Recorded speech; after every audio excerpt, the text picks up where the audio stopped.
from side control, you're gonna do a mount. Whatever releases pressure. The mount is the tricky situation. So you're here, you were both guard here, and sometimes like when the gi's open, okay, you gotta make yourself a grip. So you go and you twist it here. So I want to get my hand like in the sternum. Also, pretend that there's an invisible plane going up from his hip line or belt line. I should not have my head ahead of that plane, okay? And I should never allow him, even though that this is what you want to try from the bottom, to get their head, okay, in front of the hand. Because here I have no balance right here, okay? So as he grabs me right here, and he begins to posture, I'm looking up, and if you notice the plane, okay, the visible plane, going back to, is that chemistry? No, she's, here, I cannot allow him to pull me past by here, because right here, he begins to already lose my balance, okay? So, you're here, he grabs you, back it up with this thing right here, okay? Pulls, pulls, pulls, you look it up, at a certain point, he's gonna either the grip or something right here, and you go to the hip, knee is wedged right here.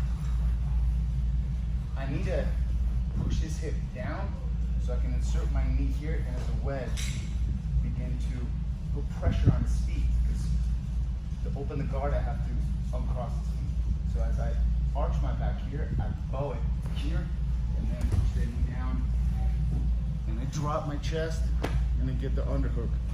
And then I start going here. If you notice, my right knee is wedging his left leg open, and my left foot is stapling his knee, or his thigh, okay?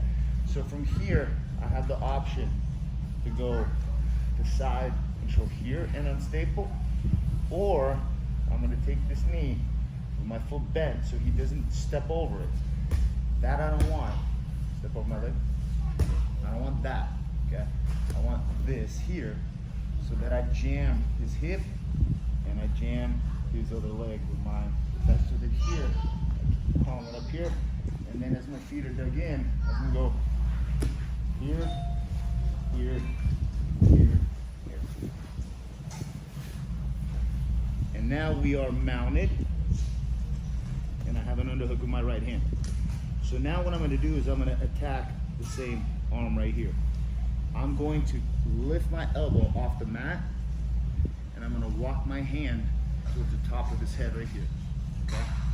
From here, I'm going to, again, draw my head down here, and grab his wrist palm, not the wrist palm right here, and my right hand's already under, so I'm gonna bring it back into the frame here, and now I have this here, okay? So I have the lock. I have to roll it, keep it flat. This backup hand pushes, this hand controls it, and it's like I pull it also into my bicep here, so that if he tries to straighten it like Statue of Liberty, he can't. He tries to open it, he can't. He tries to move it down, he can't. And it's locked in. The next thing I'm gonna do is I'm going to bring my left hip more so towards his right shoulder, look to my right, and see how tight that is right there. Okay, it's just a different way to finish keel. For those of you who just want to finish it from here, you're gonna put weight on your left elbow, bring it down and up. The reason why he's tapping so quick is because this is flat and there is no rotation in his shoulder. If you're here, you'll notice how far it goes here. Okay, and a lot of people do keel locks like this, which is completely wrong because you're gonna get tossed that way. So here, here, here. Now I ask him, move your left hand around. I can't. That's it. Okay. Now I know he can't move like literally straighten it or anything, because if I held his wrist here, okay, and he made a fist, he could twist, and you see how much easier it is for me to lose it than when I control it at the wrist, palm, right here.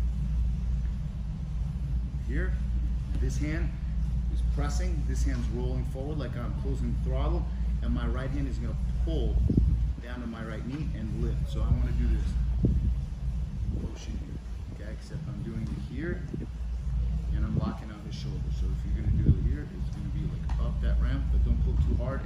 make sure you go slow enough. Submissions are all about slow. Okay?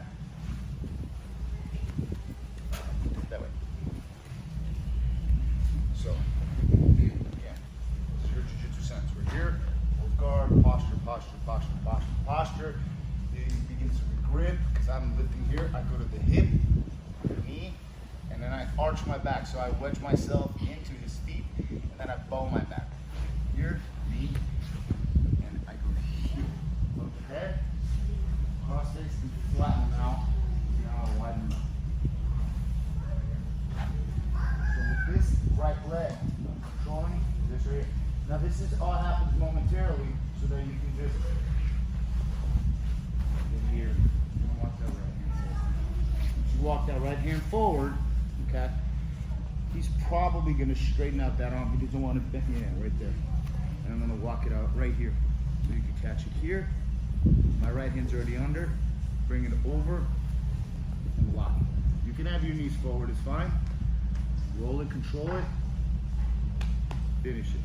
The one thing that I did, so you guys understand, is this. I have my left knee in his armpit because it's harder for him to reach for his Antifa knife when you teach him police officer, okay? So yeah, exactly. He doesn't have it.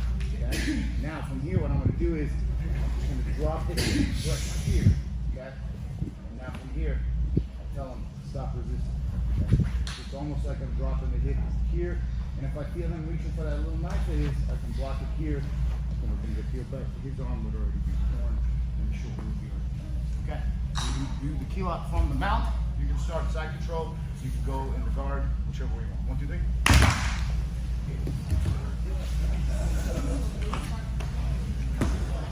Great for a rule. Don't ever let them reach their Antifa knife.